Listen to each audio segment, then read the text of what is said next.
Hello and welcome to DDOCast episode 367, recorded live on Sunday, January 18th. I'm your host, Patrick, with this week's screenshot. Storm Vector surveys damage to the Blood Tides ballistas in the 205th screenshot of the week. Thanks, Storm Vector, for sending in a fiery screenshot. Actually, a pretty nice little one. I like the moon in there. It's a really nice touch. We like to talk about Dungeons & Dragons online nearly every weekend. You can watch us through Google Plus Hangouts, YouTube, the DDO forums from our website at DDOcast.com. DDOcast is hosted by Cyber Ears, the awesome podcast hosting network. Shows are usually available in a few days of recording. Next show will probably be this week. I am trying to get something lined up for that. You can stay updated by following us on social media pages or our website at DDOcast.com with our calendar. On the podcast this week, updates to the 2015 plans, update 24.1, patch 1 dropped, but the highlight, and what we're going to start with, a little different order, we're going to start with DDO Debates. This is something I kind of plugged last year. This is going to be something new that we're going to try out this year and have a more debate-style format with our guests. Speaking of our guests, our first guest, he is one of the most prolific DDO bloggers and hosts other bloggers on top of his own blog. He's a lover of halflings and leads the all-halfling guild Halfling Commandos.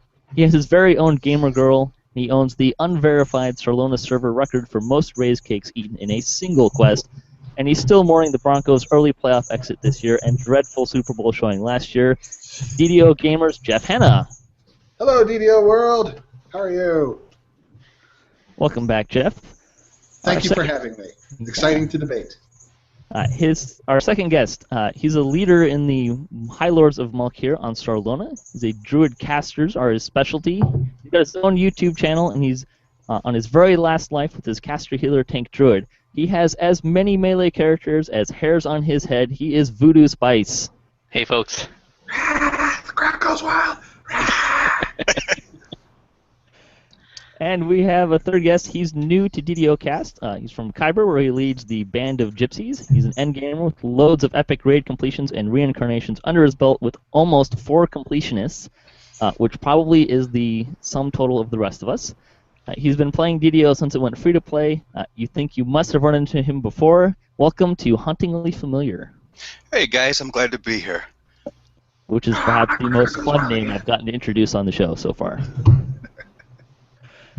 So we're going to do a little debate-style thing here, and what's going to happen is I'm going to lead with a question and give these guys the opportunity to kind of debate it. And the off chance that we feel like we need to get a more lively debate, we will have a troll for the round who will be the, quote, devil's advocate.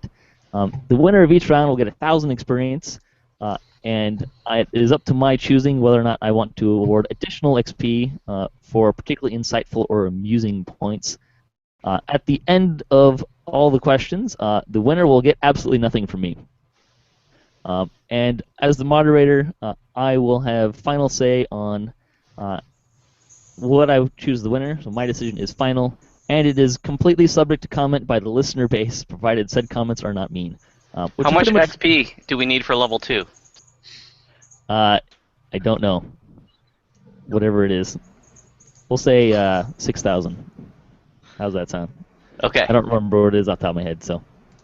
The XP is more just a point bar, not so much a leveling. But if you want to keep track of XP over multiple ones, that's fine.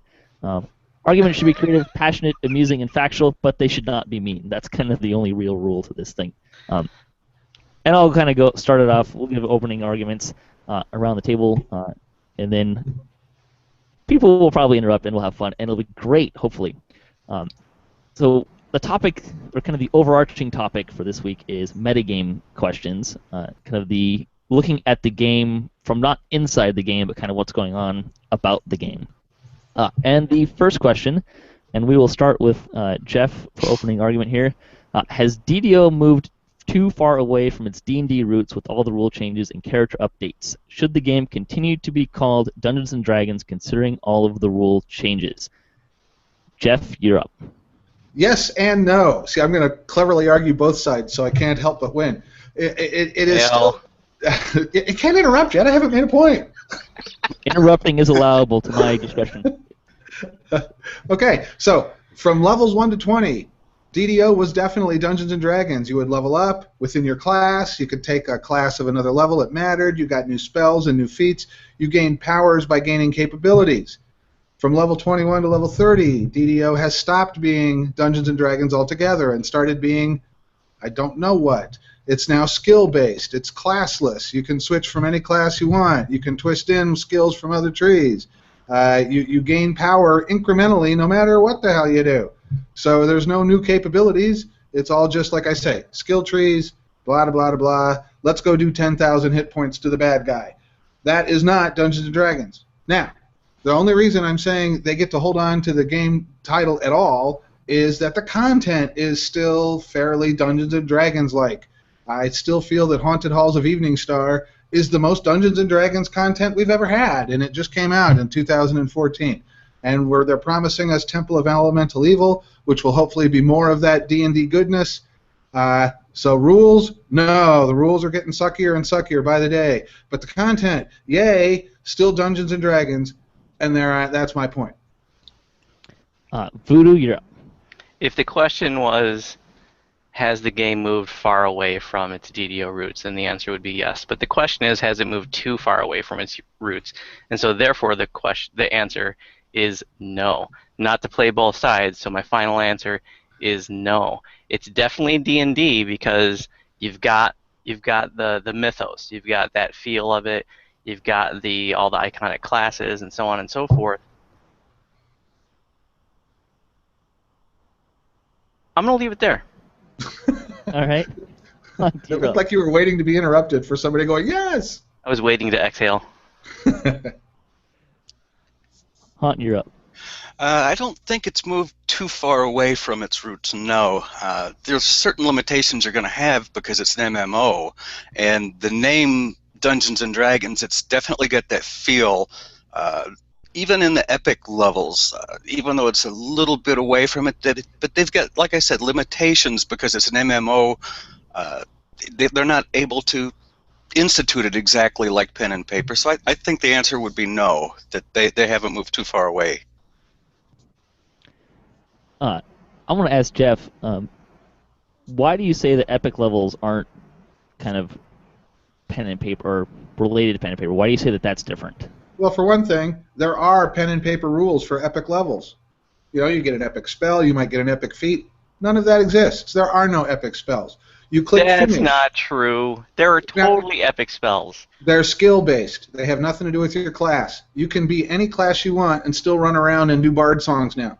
Or you can be any class you want and still run around and pick up the cleric skill tree. So it's a classless game from 21 to 30. Now you might be better at the clerical tree if you also were a heroic cleric, but it's not a requirement by any means. My ranger's running around an unyielding sovereign with 1,200 hit points and the ability to throw these mass cure moderates that do like 700 points of damage or of healing and more on a critical. Not a cleric. Not a paladin. I'd like to see epic spells done properly. I agree with you there. But I think we do have epic spells. Energy Burst, just because it's not called a spell, and just because anybody can get it, I mean, that is functionally an epic spell. Wait a minute. Those two disclaimers mean it's not... You said, wait a minute, just because it's not a spell, and just because anybody can get it, well, what would be an epic spell? I didn't say it's not a spell. I'm making the argument that it is. Just because it's not called a spell, and just because it's not sort of an epic spell proper, it's still a spell. I've got it. Okay, I'd be very curious as to what your definition of an epic spell would be then. It has to be... If when I opened my character sheet under the spells tab, there was an entry under 9th level spells that said epic spells or 10th level spells, then that would sort of be my idea of what epic spells proper would be. Yes. Yes. So we agree, and in fact, Ruin and Dragon, what is it, Hellball, and whatever those other things, those are not spells. Those are spell-like abilities. There are no epic spells in DDO. And the epic feats are this weird tack-on thing with prerequisites that you have to have gone through the TR system in order to take advantage of it all. There's no TR system in Dungeons & Dragons, just like there's no crying in baseball. This is all just some sort of made-up, fitted in, off we go, see you later, Dungeons & Dragons. But it totally works. The TR system keeps people engaged. It lets you build upon your character. It gives you that little bit of extra reward for continuing to work on the same character. This is my only MMORPG, and so I think it's worth saying that I avoided them. But when D&D finally went free to play, I love pen and paper, so I'm like, I'm gonna try this. And here I am over 5 years later, and I'm still loving it. And it's D&D. It has moved away from its roots, but like our other guest said, that this is an MMO. This is a live action MMO, and there are just things that are going to be different than pen and paper. Period. So I want to ask the follow-up question here. It is an MMO, and we're translating a pen and paper tabletop game to a round-based, a turn-based game into a live action game. How much leeway should we give for that? What should there be an allowance for that to still call it DDO or Dungeons and Dragons online, or does it need to, or do we feel like it really needs to pull back and really go into its core of the game, the pen and paper rules? I feel like I've been monopolizing the debate, so I'm going to step back and let somebody else have a swing at that one. If you're monopolizing the debate, that usually means you're winning. I feel that's true too. Well, honestly, here I'm agreeing with Geoff for the most part. I mean, there's not much to interject, but I think he's right. See? We'll go back to the question I was asking. Like, how much leeway should there be? Like, what's the expectation of us or players in general of how D&D should this game really be? I am of the belief that you can build a mass market MMO that is true to Dungeons and Dragons. Now, Turbine was of that belief too, and they announced one, and it didn't do what they wanted. They had to revamp it and go free to play and do a bunch of changes to get it to stay alive this long. But I don't have visibility to the various data points they use to make those decisions. I think, though, that Pathfinder MMO is supposedly going to be truer to the 3.5 Dungeons and Dragons all the way up through epic levels. We'll have to see. Can you build a commercially viable actual Dungeons and Dragons as an MMO? I don't have a way to answer that. I hope the answer is yes. The answer is no. We don't have one now. Why do you say the answer is no? Because if you try to take what pen and paper D&D is and make an MMO out of it, you're going to get some players. There's going to be a lot. It's going to be all those nerdy D&D players, and I say that with respect. I say that because I'm one of them. But it's not going to appeal to that MMO live action RPG gaming community, and that's what DDO is. DDO is the Dungeons and Dragons version for that live action gaming community, and it's a different experience than tabletop. And if you want to emulate tabletop and bring it to an MMO world where it's turn-based and etc., and more true to the rules, you can do that, but it's not going to be a big commercial success like the Worlds of Warcraft and the Dungeons and Dragons Online and whatever the next hot new MMORPG is. Okay. One last kind of follow-up question here. Oh, and I'd love to see it, though. I would play it. I want it. I'm not saying I don't want it. I would love to play that game. Yeah, just for disclaimer here, everyone here plays the game a lot, so we all still love the game. This is not reflective of whether or not we like the game. What do you think is core to pen and paper rules that makes it Dungeons and Dragons that you don't see in DDO? Do or don't see in DDO?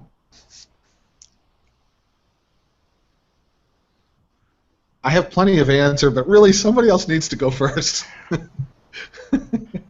Keep it short version here.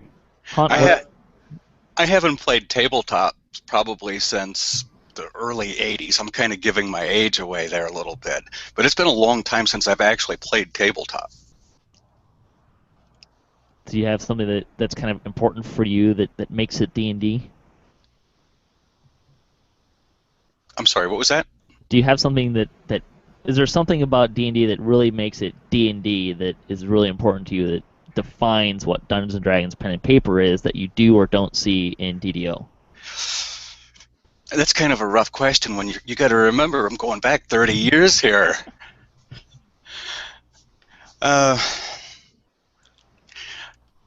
No, just kind of a general feel, not really anything in specific, just kind of a generic feel. And you got to remember that there are a lot of different ways to play pen and paper. You know, you've got the kick in the door method, okay? Then that's at one end of the spectrum where it's just hack and slash, and that's okay. Then the other end of the spectrum is heavy storytelling, heavy role playing, and some people love that, and some people, and I think probably most people, are somewhere in between.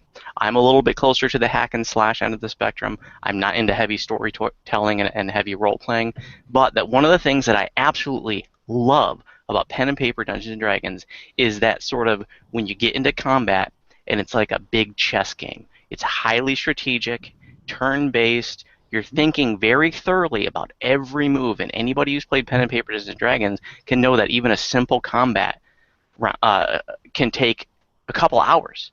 You know, or one round of your 5 players doing their thing can take 45 minutes. And it nobody gets bored because you're sitting around the table, you're all having fun, you're joking, but you're really thinking through every aspect of your move, and so you can't do that in a live action, and that's okay. It's something different. It's just something different. Also, the role playing aspect. Like I said, I'm not far down the role playing spectrum when I play pen and paper, but I do appreciate some role playing, and you definitely you'll lose that in live action. You don't have that living dungeon master there actually interacting with you, making game course changes based on your input. Right, and you'll never have that. But there are 2 aspects that are tabletop Dungeons and Dragons to me. The tactical aspect, by the way, yes, it's different than a turn-based sit around and drink your Mountain Dew and chat about whatever for an hour in order to remember. Oh yeah, I rolled a d6. Okay, I do 6 points of damage. Spend an hour waiting to do that. Okay, the tactical aspect I think actually transfers pretty well. It's a little bit more geometric than it is in tabletop, but there is still a tactical aspect to Dungeons & Dragons Online. I think it's the one thing that does translate well. The things that I think it's missing is the class-based system, which it used to have, and I had an awesome thing and I forgot what it was. Somebody else jump in and I'll come back with it. What was it? It was an awesome thing. So I'm going to give this round to Geoff, and he had a lot of really good arguments, even though I kind of disagree, but it was well argued. However, so Geoff gets 1,000 experience, but everyone gets 100 bonus experience. I like Haunt's initial comment about you're translating a pen and paper game into real live action, which I think you're naturally going to get a lot of differences just to kind of make that transition. And I like Voodu's point about how tactical the game is. Mm-hmm. And I don't remember what the extra XP was for Geoff, but it was in there somewhere. And hey, this is the problem with being a producer, and the question is sometimes you forget to do 1 or 2 things, because I was going to do that at the beginning of the round and forgot. So there's your nice little tagline about what the question is. So here's the second question. What do we need to merge the servers? Do we need to merge the servers? Read my own writing. And we'll start with Voodu this time. Well, I only play on Sarlona, but I did recently do a 1 to 20 life on Thalanis. The difference between Thalanis and Sarlona was massive in terms of just the number of people. So if I were on Thalanis, I would think definitely. It just seemed so slow there. But Sarlona's got a pretty good community, but that doesn't mean it couldn't benefit from having like a Thalanis merging with a Sarlona. So I think that that a server merger could be helpful. I think I would kind of like to see it. I don't really have a strong opinion either way, though. Yeah, I definitely think a server merge is in order, as well as a hardware upgrade. Even if we just got old cast-off servers from Lotro, because our servers, they've been in service a long time. Our populations are down on just about every server. It would definitely pick things up. The LFMs would be way up. I just see no downside to merging all the servers into one massive server. Geoff? I'm going to go with no. I mean, I agree with that the population is a problem, and in fact, I wrote about that this week. I've been trying to get groups together for some of the endgame quests that I need to finish my 5,000 favor. I just can't get it done. You know, I've put up Tower of Despair groups like 4 times and waited an hour, and we get 3 or 4 people, and we never get anywhere. Finally did get one last Friday night, yay, but I mean, it was like my 5th go. Having said that, the chaos of a server merge would be, I think, really hard to deal with right now. I mean, the one thing that I love about this game more than anything else is the characters I've had all these years. And I don't want to have to rename them, and I don't want Mari to become Mari-5 or whatever. So I think that if they're going to merge, I think that a server merge would be nice, but I don't think the game's ready for it. I think they need to get either change the way they, and this is never going to happen, get away from the unique first name requirement. Oh, hey, I know, rewrite your engine, Turbine. Let's do that. The way you identify characters. Okay, well, they should. I mean, it's silly to have the first name be a unique key for the characters, but it is. So I think a better choice would be to finish, and they had this code done before. I don't know why it's not activated, but do the server transfer. So if you're not happy with the population on your server, move to a different one, and you can manage your renaming and everything yourself. It's not being done to you, and I think that's a much better solution than a massive server merger. Let's make sure that we're realizing here that not being able to fill a TOD has a lot to do with the fact that it's a stale, obsolete raid. No, that's there's no incentive to run that raid anymore, and that's a different topic. I'd like to see them build incentives into running older raids. Put some new loot in them, even if it's just 1 or 2 piece once in a while. Give me a reason to run those older raids. Okay, but it's not just TOD. I mean, for the last 6 weeks we've been watching for Epic Elite Fall of Truth, Epic Elite Caught in the Web, Epic Elite Mark of Death, I mean, other than the ones you're teaching and notifying in advance, there's just no LFMs for any of them. So there's also a big lack of incentive to run those quests on those raids on Epic Elite. Really? Mark of Death? Yeah, why would I run that on Epic Elite? Why would I go through the hassle of doing that? That's a once and done. That's what it is. And fill from channels. You don't plug those raids out on Epic Elite generally.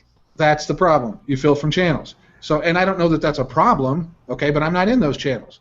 So for me, it's been very difficult to get the last 90 favor that I need because you just can't get into my guild isn't big enough to do it ourselves, and you just can't find a group for it. But I do not subscribe to the belief that a server merger is going to solve that problem all by itself. I think it's going to cause other problems and maybe even turn some people away from the game just because the character they love has now been altered in ways there's nothing they can do about. So anyway, that's my point. I vote no. I vote enable server transfer instead. Either you guys want to counterpoint that? Well, see, like I said, I'm all for merge all the servers into one simply because you're going to have more LFMs across the entire spectrum from every level, not just the Epic Elite raids that you don't generally see pugged because they're just too painful to pug. You know, you can't afford to carry people who aren't prepared for those raids. But I think that you'll see a big boost in all the LFMs, as well as each individual guild will get probably influxes of people as well. And hopefully that would encourage new people with seeing more activity to stick around as well. I do want to add that I don't want to see all servers merge into one giant server. No way. But I kind of would like to see maybe. How many servers do we have right now? Like 8? Yes, 8. Does Wayfinder actually count as a server? If we brought that down to like 4 or 5, you're getting. I would like to see that. 4 or 5 servers from 8, I think would be good for the game. Wouldn't you have horrible naming conflicts? I mean, I would with my own characters because like I have my rename certificate on every server. You know, yeah, all those other ginger spices. But it's not just a name. I mean, I have this character represents a thing I'm trying to get done with that type of character. And I've got her, you know, she's level 25 on this server, she's level 20 on that server, she's level 7 on that server. It's not just a rename, it's a bunch of how do I merge all that? Or I don't, right? And I'd end up with 40 character slots or more. Anyway, sorry. I still vote no. It's a debate. It's fine. So we've got Haunt says one big server. Voodu says a couple fewer servers, and Geoff is transfers on your own. Nobody Yeah. said that there aren't going to be problems with server mergers, but where there are problems, there are solutions. And you're right, because the Turbine development team has shown themselves to be very nimble at solving problems like this. Hey, they were right on top of fixing my scrolls. It's true. Which was good. I like that. I'm still having to move stuff from my personal toon bank to the shared bank to the inventory so I can move scrolls and Blood of Dragons and things like that around. Yeah, isn't that fun? Yep. Mm-hmm. That little bug was a hoot. I'm going to give this round to Haunt. I like personally, I kind of like the idea, but I think that Geoff had a lot of good arguments about what could be some problems with them, but I think Haunt's points of a lot of the LFM, more LFMs, getting new players and keeping new players, I think that kind of outweighs some of the challenges that went through server mergers. And we went through a server merger before, and actually and I'm not necessarily trying to argue one way or the other here. Well, I kind of am, but there's I'm trying to remember who it was. There's at least a couple people that I know that they love the fact that their name is now -1, and they're into that. The only way you can do that. So they give that one to Haunt, and Haunt also got 200 extra experience, while everyone else got 100. So good arguments. I'm going to pick Haunt. Not to say that I'm favoring one way or the other, but I like the arguments that are there. For our next question, should we be concerned about repeated staffing changes at Turbine? And we're going to start with Haunt. No, I don't think that it's that big of a problem. I think there's a high turnover in that industry, and they're kind of on the renowned part for poor pay scales in the industry. You see that quite a bit in some of the different posts, such as on Hangs My Head, the DDO Vault. Okay, Geoff? Yeah, how can we not be? I mean, at the low-level coder position, it doesn't probably matter a whole lot. I mean, there's turnover in every job. But it takes a year or more for a vision to translate into a design, to translate into code, to go through testing, and to get put in front of us, at least based on the timescales that we've seen in the past. They give us a producer's letter laying out the whole year. When they do have a team switch, half of that stuff ends up not getting delivered, and we go in some other direction completely, and whatever coding was put in before that was wasted. So, I mean, this game already suffers from a lack of long-term vision. I wrote about this last week. We have more than 24 crafting systems and currency exchanges, more than one per update. And every time somebody comes in with a whole brand new idea about how they want to do everything, that problem just multiplies. I think the game would be a lot more fun for everybody and a lot more easy to understand if we had one person who was driving the vision of it consistently for at least 2 years in a row. Let's get more than 6 months out of an executive producer. So my point is, at low levels, okay, people come and go. But at high levels, we need somebody with vision, and we need them to stick around long enough to implement that vision. Feel free to jump in here on if you wanted to. I concede to Geoff. No, it was very, very well said. I really like your points, and I concerned. Turnover everywhere seems like a problem. I really wish, speaking even more meta, that corporations valued their employees more. Yes. And if you have good employees, work to make them happy and keep them. So that applies to Turbine and everyone. And as far as the reduction in the staff, I don't really know enough about the Turbine's specifics to give an answer. Are there being? I don't know if Turbine, if their coders work on all the games, or if there's a specific DDO team, or what. I mean, if the DDO team is being reduced in numbers, yeah, I'm concerned about that. But if it's just Turbine's overall staff numbers are decreasing a little bit, that doesn't concern me. I think it's interesting. You look at the game. We had 2 producers for the first 5 or 6 years. right? Something like that. Yep. Katie and Fernando, and then That was it. And they're even married, so it's hard Yeah. to tell where one starts and the other leaves off, right? Wow, I didn't know and that. then yeah, they were through. I want to say Fernando was the producer up until Rowan took over. I don't know, Jeff, if you can correct me on that. I think that is correct. Yes.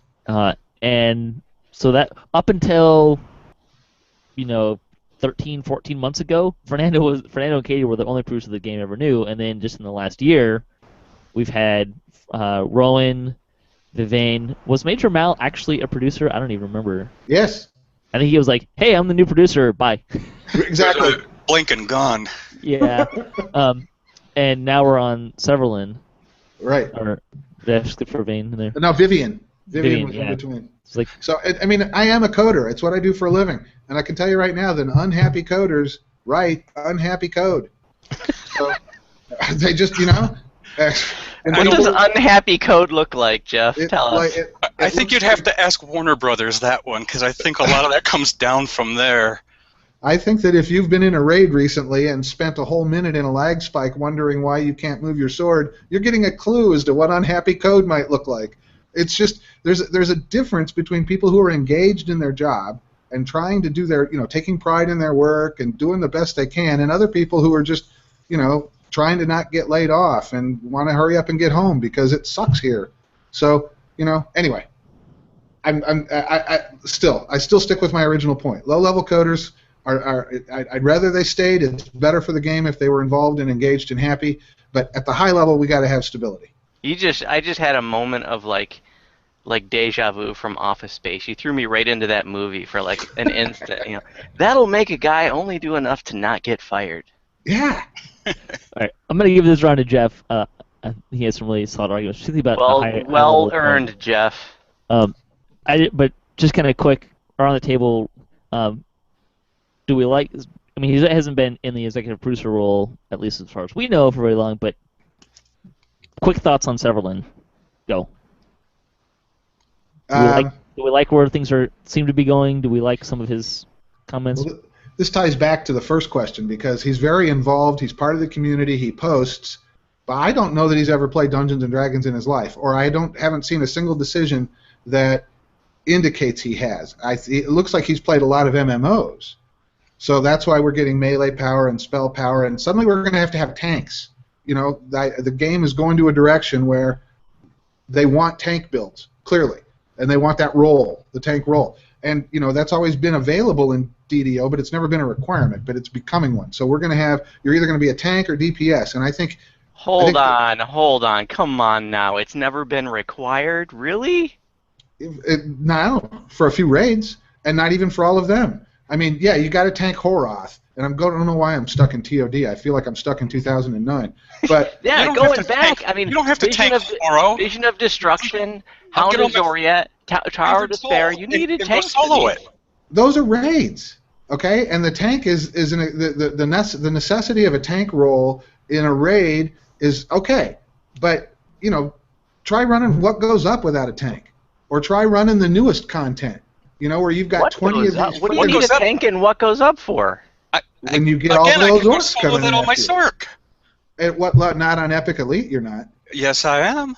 Okay, I want you. Well, you post videos, so let me see that one on video. Just for the record, Han's in like the top 2% of the player base. So. Yeah, that's exactly right. So, I mean, the fact is, no other crowd control works except tanking, and so that seems to be. It seems like Severlin. I don't know. Maybe Asheron's Call was all about tanks and DPS. I don't know. Because that's where he was at for several years. He was the executive producer there. I like how the side question here is getting more light of debate than anything else. No other crowd control works besides tanks. You're way off base there too. That is just not true. Okay, Earthquake works for 10 This is not an official question. Kiting is one. Yes, Bard songs. Web. Yeah. There's also and I think people are using Mass Hold Monster. No, Mass Hold Monster does not hold the monsters long enough to be of any use. Nor does Web. They break out right away on Epic Elite. They're boom, they're in and they're out. You slow them down, but you don't stop them. Earthquake is the best spell-based. A high and DC. It doesn't hold. It doesn't even hold the bad guys on Epic Elite. They just, they fall over, then they get up and come chase you. So. It seems like it. I want Go to ahead. try and move on a little bit here, but I do want to point out before we go to the next question.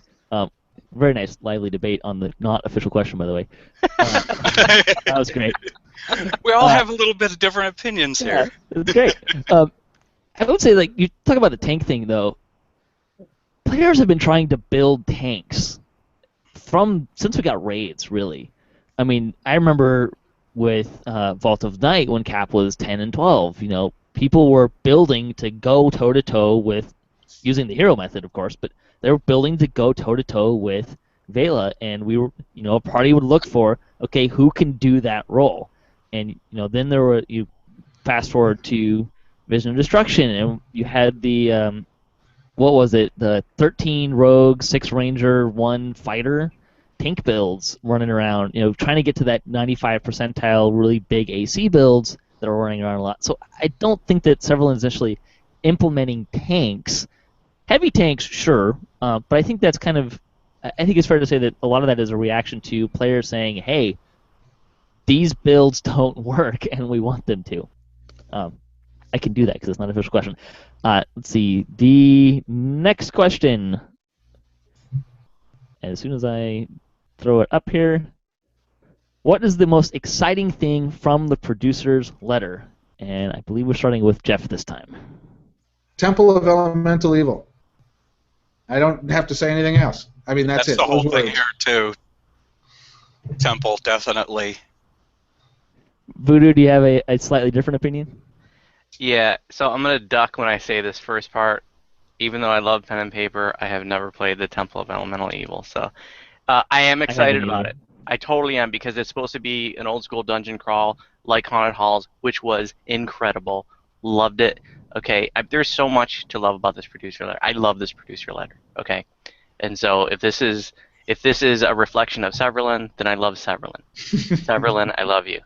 Okay, I mean, new class Warlock. I love my casters. Super excited about that. Epic Shroud, though. I'm gonna go with Epic Shroud, Epic Green Steel, Sentient Weapons. That whole bundle right there. I mean, people have been wanting Epic Shroud forever. All right. It's hard for me to get excited about that. I mean, it'll be fun and interesting, but my gosh, we have a guy in our guild that had 200 completions of Shroud on one character since it is TR'd. 200! So maybe this is something that for you guys that haven't been around, I mean, there was a year and a half where the Shroud was all we had, and we ran it on, you built up you had different characters, so you didn't have to worry about the raid timer. You could run the Shroud every night, a couple of times, and that was all we had. And it was great. It was an awesome raid, but I'm tired of it. He's like a grumpy old man from Saturday Night Live, and we liked it. Get off my lawn, you damn kids! Yeah, we had to fight. It's all we had. It's all we had. The only game we had was chew the bark off a tree, and we liked it.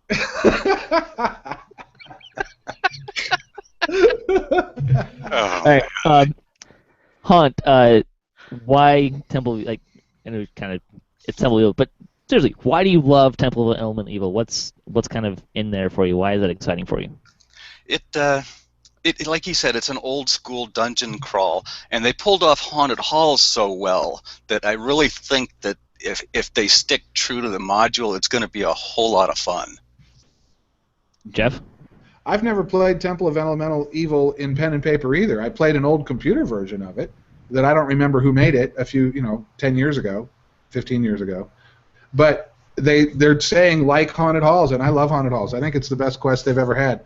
So if they can do something that's 80% that good, I'm going to be thrilled. All right, Geoff kind of already answered this, but Haunt, why are you less excited about Epic Veil? More mat grinding, and if they put completed items in there like they're starting to do with the going away from the Epic Hard, Epic Elite, and it's a assembled item already, and it's not like you're building Thunder Forged, that's not the Shroud. And I don't really want another crafting system where I have to go get 800 billion mats and then go grind and hope a shards drop and start building more junk. I've got enough junk. I don't need more. Good point. I think I can win this round of the debate with 3 words. Go for it. Epic, Coalescence, Chamber, and everybody retches. Oh, I like Cold Chamber. I like it too. Okay. Good on you. Somebody has to. Let Sleeping Death Lie. That's the worst quest in the Vale. I hate that quest. None of them are really all that awful. I don't mind any of them, but I do think on an epic setting that running with the devils, take a 5,000 light blast to the face. Pale Masters will run scared. Yeah. We'll drag Pale Masters in there, kicking and screaming. Well, if they don't, they've said that they might change. They're probably going to do a revamp of some of those quests. I have to say though, if it's essentially just like an epified version, I want probably one of the biggest achievements that our forums may ever see is a straight epic translation of Running with the Devils, Epic Elite with a party of 6 Pale Masters completed with no deaths. No deaths. That would be impressive. I'd like to see that. Yeah, that'd be pretty cool. Heck, I think it'd be hard-pressed if you find 6 level 28 geared to the hilt Pale Masters run epic or run elite, a heroic elite running with the devils and not get a single death. That'd probably be a pretty good accomplishment. One word here, enlarge. There you go.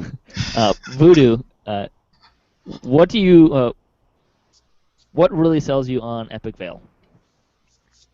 What are you really excited about with that? What's not to love about it? I mean, these are some of my favorite quests in the game. I love Rainbow in the Dark. I love the Shroud. It's just such a wonderful raid. It's the most popular raid in the game. It still is, basically. I mean, if you look at sort of big picture, I mean, I realize we're going to have spikes, because Mark of Death is brand new, but Green Steel is,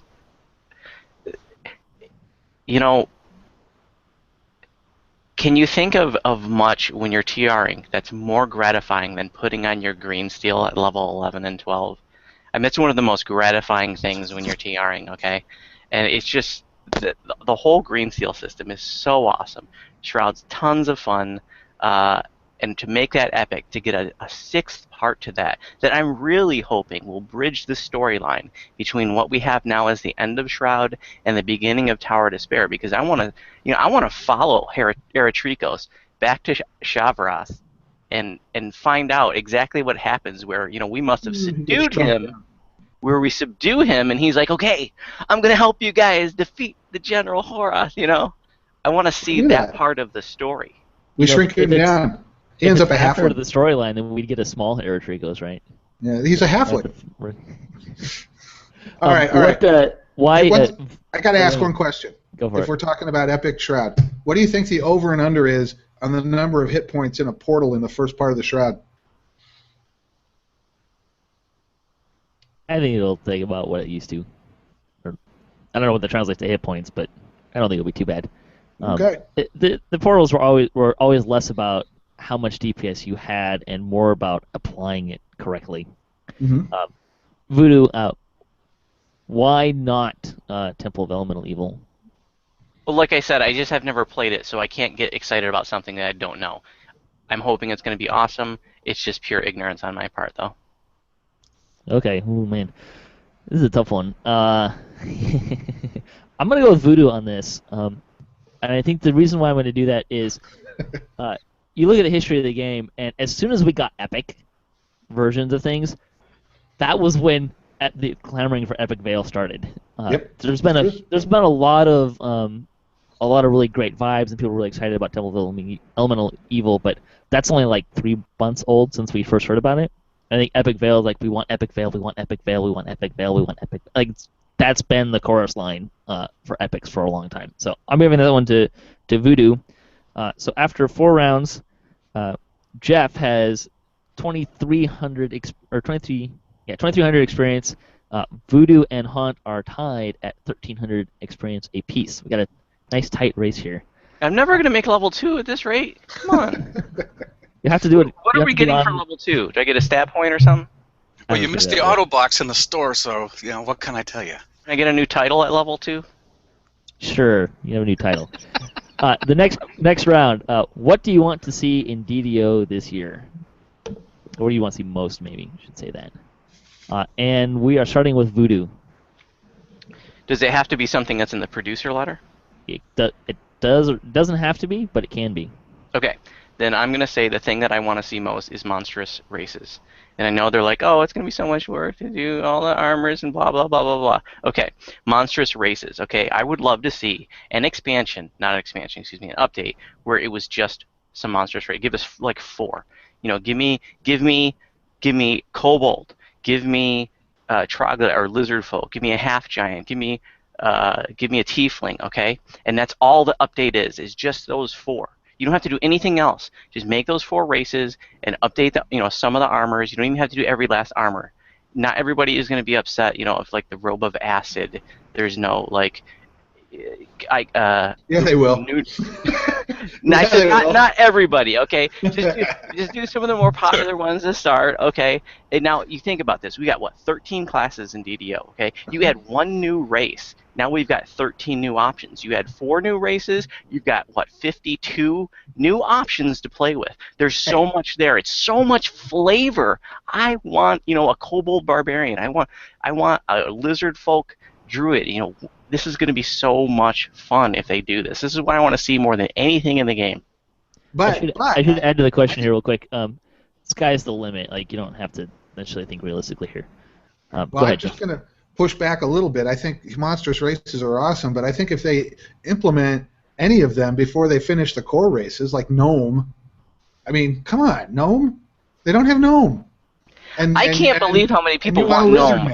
They were like the butt of all the jokes in every tabletop group I've ever played. And then I come to the DDO world and everybody's like, I want Gnome. Like, they just seem so lame. But Kalashtar and Shifters, the core Eberron races, I mean, there's a long way to go before we get to monsters. Not that it wouldn't be fun to run around here. Look, let's go to Haunt. Well, I'd like to see them go back and revisit some of the Eberron content. The stuff that's not epic now. Give me epic Korthos. Give me epic explorer area for Sands. The races and stuff, if you start getting too much of this, the new people coming in are just going to be confused and be like, throw my hands up, walk away. They're not going to want to do anything with this game. I think go back and revisit the Eberron content, epic the stuff that hasn't been done, and maybe sort through some of the stuff that nobody really wants to touch, like Thrunel. Yeah. Geoff? I have a couple of things that I don't want to see and a couple of things I do want to see. The main thing I don't want to see any more stupid new systems. And I'm sorry, I'm speaking much more strongly than I normally would because this is a debate. I'm supposed to. But I'm so tired of brand new currency and crafting systems. Screw that. Fix some bugs. I mean, my God, the last thing we need is a whole new raft of lag spikes and whatever. I mean, we don't need more ways to collect things and turn them in. We have more than I don't even know how many. 30, 40, 50. Use those again. Fix those up rather than creating new ones. So I don't want new systems. I don't want a bunch of time wasted on balancing classes. I just don't. Nobody says the classes have to be balanced. Just give us the creative tools to build our classes the way we want and stop making us change every 6 weeks to keep up with whatever's the latest flavor of the month. And the things I do want to see, there's 2 things I want to see more than anything else, and one is more new content. I would love an update with nothing but 8 new quests in it. It doesn't have to have a single thing in it other than quests. I'd be thrilled. And number 2 is I'd like to see them advertise the game again. I'd like to see an effort to try and bring us in some new players. I mean, nothing would make me feel more upbeat about the future of this game than having to create a new server because they went out and advertised and got so many new players. They put all this work into making the game accessible and easier to pick up and more MMO-like so that other people can pick it up. All right, let's go get the other people now and let them pick it up. So no more new systems. I don't care about class balance. Lots of new content. And let's get some new players. I really like Jeff's point about no new systems, and I want to echo that. I really would like to see them to just add some more things to the older systems, and I think that can revitalize some older content. What if they came out with a half a dozen new green steel abilities, crafting combinations? Suddenly people want to do Shroud again. Or what if they came out with some just new things that you could craft in these older systems? It's going to make people want to revisit that older content and can revitalize that older content, which is one of the things that people say that they want. You were saying earlier, nobody wants to run TOD. Let's revitalize that. There are ways to do that. I like his point about advertising, because in the line of work I'm in, without advertising, we wouldn't do anything. There would be no customer base. So without advertising, it's not going to revitalize the game at all. It's just going to stagnate and slowly decline. Correct. Since you guys are both arguing for Geoff, I'm going to call it for Geoff here. I will say on the advertising thing, though, I work in theater, and I think a lot of people know at this point, but sometimes I work in rental spaces, and I remember very distinctly a comedian showed up, and like they were somehow expecting us to do all their advertising for them. And if you can imagine a stand-up comedian doing a show in a 540-seat house with 20 people, it was dreadful. Awkward. Oh, it was dreadful. All because they didn't advertise. So it's nice to see the momentum they're picking up on social media, but I just don't think that's enough. You know, let's go outside. Let's step outside of the blog stream and go. You know, let's run some commercials. All right. Sorry. Next question: does DDO have a future, or are we fading into the sunset? And we are on Haunt first. I think it's definitely on the decline. I think they could do things to, extend the life of the game, but we're definitely declining at this point. We've got, how old are our servers? We've got no advertising.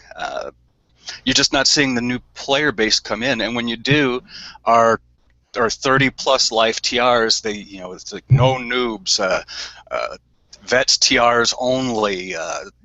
They scare these people off in Korthos because they're just rude. Geoff. I think it's fading. I don't think it has to. I think that if Warner Brothers wanted to, they could continue this for really a long time. But I think that I don't know. This goes back to some of the other questions we've already talked about. The team turnover. Not only do people leave, but where do they leave? Well, they go to one of the other teams, which makes us feel kind of like the D League. So. But I think if they were out there advertising this and bringing in fresh new players, that this game has a chance. I mean, I recently got fed up and went on a big quest to find something else to play for my gamer girl and I, and we spent a whole month. And we looked at every nook and cranny, and there just isn't a better player versus environment free-to-play game. There's just not. Everything's got a PvP focus, or is where you build things, but you don't really quest. It's all just Minecraft. This is still the best game of its type that there is, as old as it is. So let's get the word out and get some more people and keep it from riding off into the sunset. Voodu.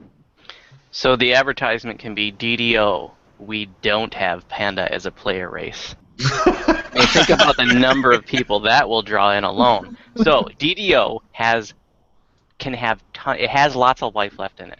Can have tons of life left in it.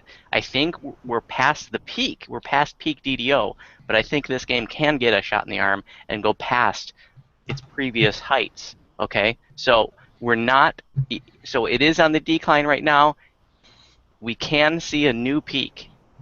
We're nowhere near that point where we're at the end of the movie and the cowboys riding off at the end of the sunset. We're not near that. But as of right now, we are on a decline. But there is lots of life left in DDO. This is going to be a tough one for you, Patrick, because I think all three of us basically just said the same thing. So I'm going to throw this one out there. We could have someone play a troll here if anyone really wanted to. But what I want to ask here is, what do you think, or how do you think Severlin, as a producer coming here, is going to play into this question? Do you see him as being a producer who can give it that shot in the arm and kind of boost some of that in, or do you see him as the guy who kind of kept Oshron's call limping along until it went out? I see him as a guy that's going to pander to the existing player base and focus on retaining the existing players at the expense of getting new ones, and I think that's why he was put in this role. Okay. I think that his eminence is actually a further signal of the eventual decline of the game.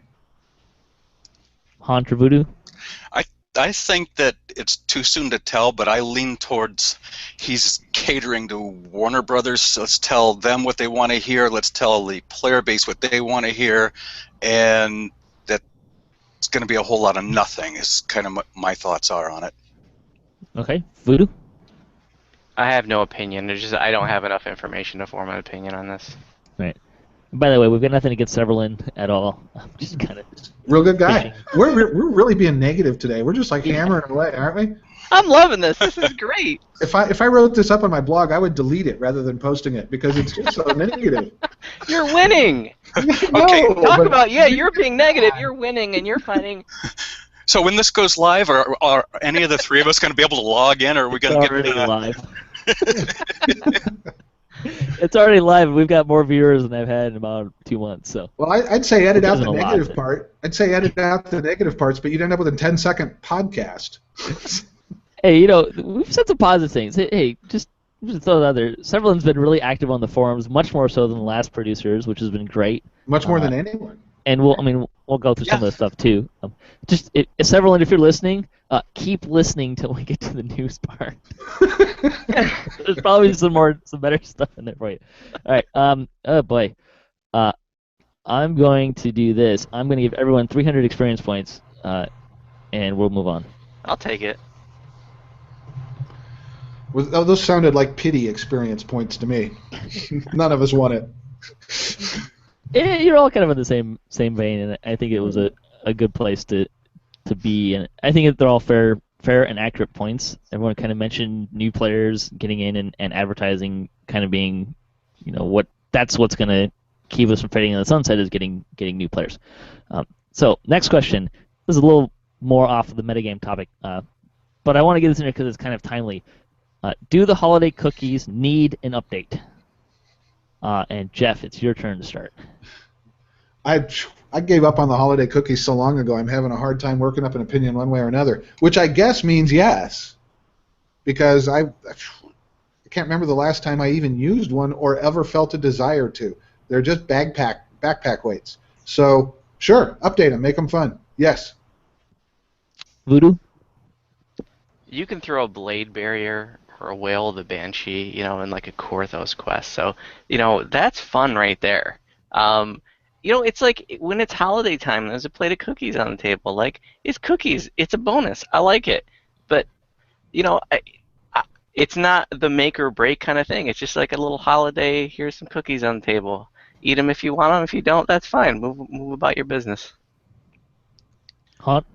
I think they're mostly pretty good. A couple of them could use some updates that they don't do much of anything, like the Wondrous Power or the Cobalt Cookie, whatever those are. But the Abishai cookies are good even for endgame because you eat a full set of them and your Pale Master is picking up +2 to their DCs right there. Say that again. And not a lot of people know this about eating them all. Eat all 5 of them and you're getting a +4 stat bonus to Charisma, Int, and Wisdom. Boom. That's the Abishai cookies. Yeah, all 5 of them. But wouldn't it be better if there was useful and fun ones up and down the scale instead of you had to pick out 5 that you liked? Well, no, I said that was an example of they're even useful at endgame, but they're fun. You can throw a Comet Fall at what, level 4 or whatever, 1, whatever. I mean, I don't generally use them at low B levels, but they're still kind of fun. There's some neat ones in there. There's a few of them that really don't do much, like I said, that they could maybe use an update. But I don't generally run around with a cookie jar at level 1. I mean, there's just no point. I don't need them. I think a lot of people actually do use the cookies that way to boost themselves through the lobby levels. So I don't know. Like I said, for me, I forget to use them when I have them because I don't know. I just forget they're there. And I wish when they first came out they were more interesting because there was one that was telekinesis. So you could use that to solve dungeons slightly differently. And there was one that would be a mnemonic potion back when those were kind of hard to get. So when they first came out there and there was a raise cake, and I love raise cake. So I like it when they give us new capabilities. Wasn't it? Yeah. Oh, one's now a teleport cookie, and that's kind of cool for your melees. Mm-hmm. Okay. Let's see. I'm going to give this one to Haunt. I like his comment about the Abishai cookies being useful there, and kind of shorten this one up a little bit. My own personal opinion is I'd like to see some of the DC based kind of ones. I'd like to see them scale based on your character level. of some, so that they got a little more powerful when you got into Epic, and you could actually still use some of them more effectively in Epic. And can we please get rid of the Fairy Fire one? What are you supposed to use Fairy Fire for? I don't think I've ever used that spell in the game. All right. That's enough of that. Now we're going to do one that's kind of just totally off the wall and kind of fun to wrap this section up.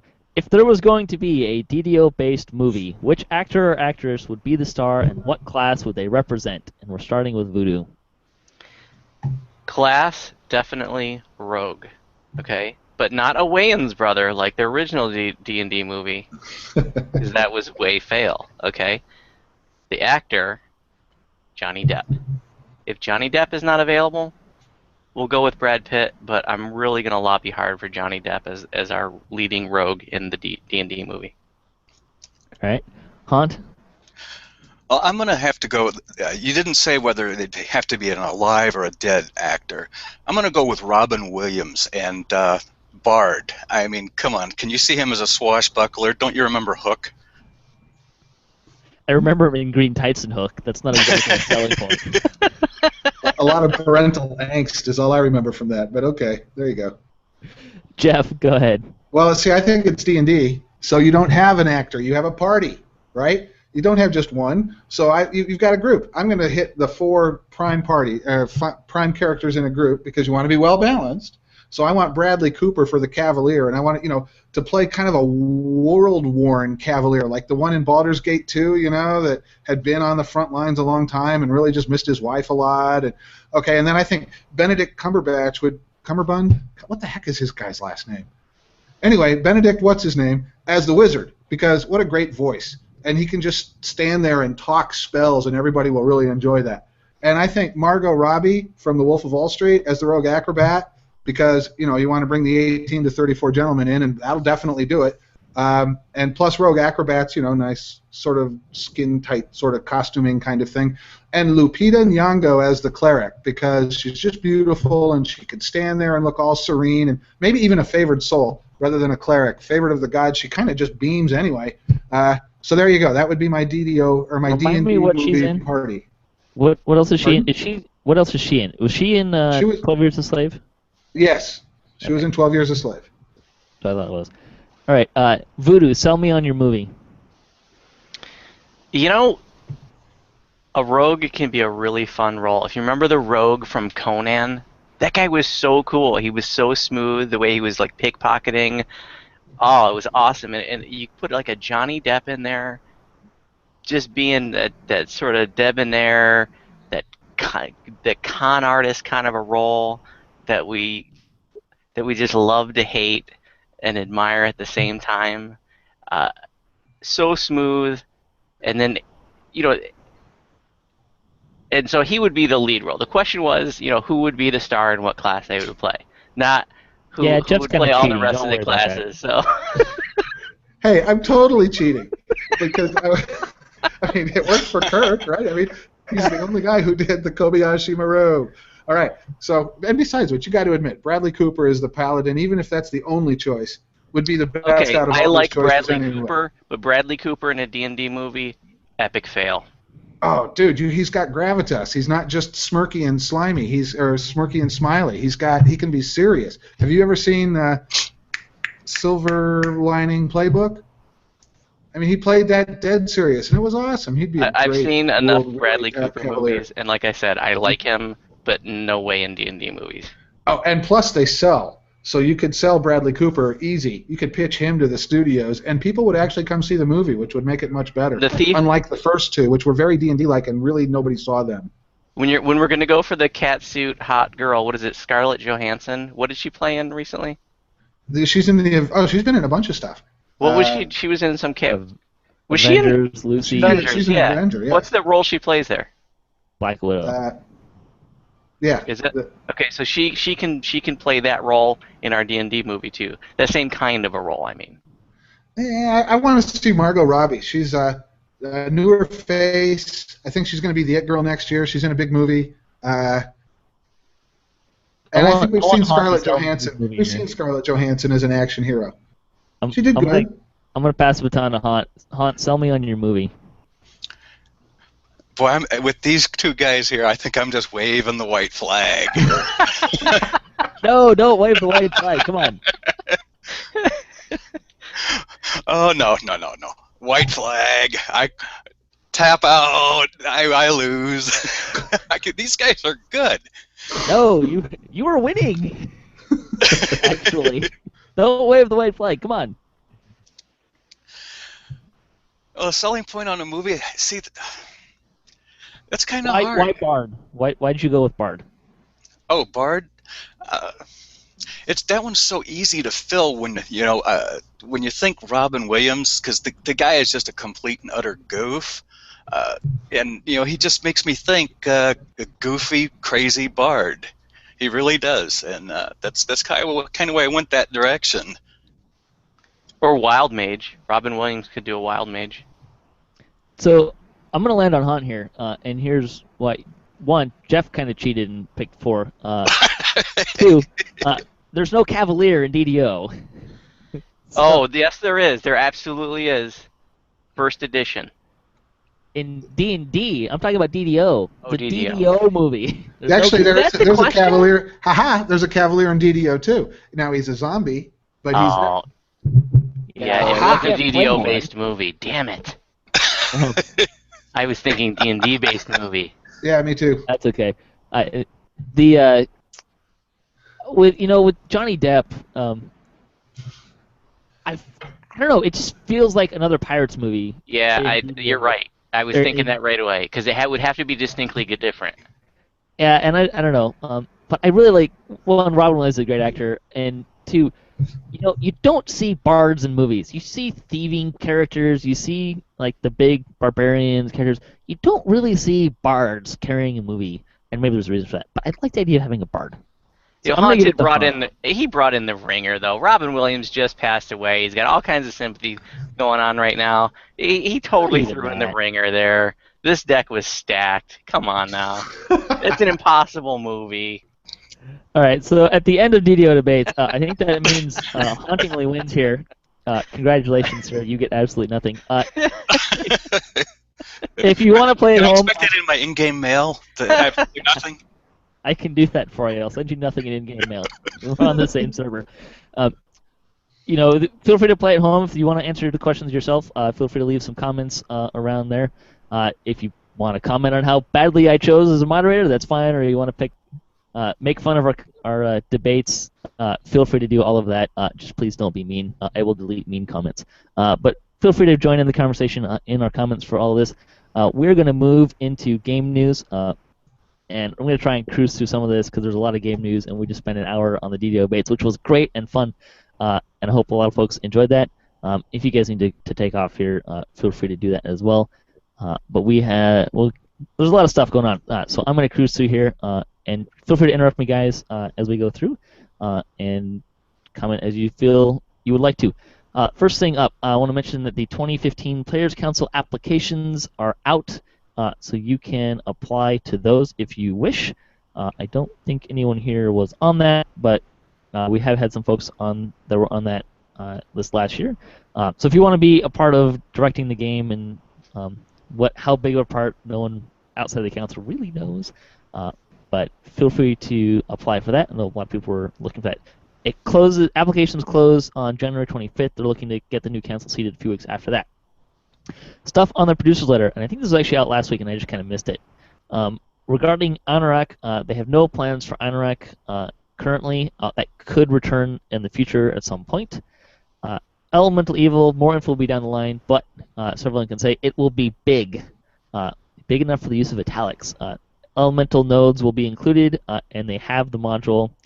He has all the maps on a bulletin board at his desk right now. They're covering a huge number of notes and labels, so that should be a lot of fun.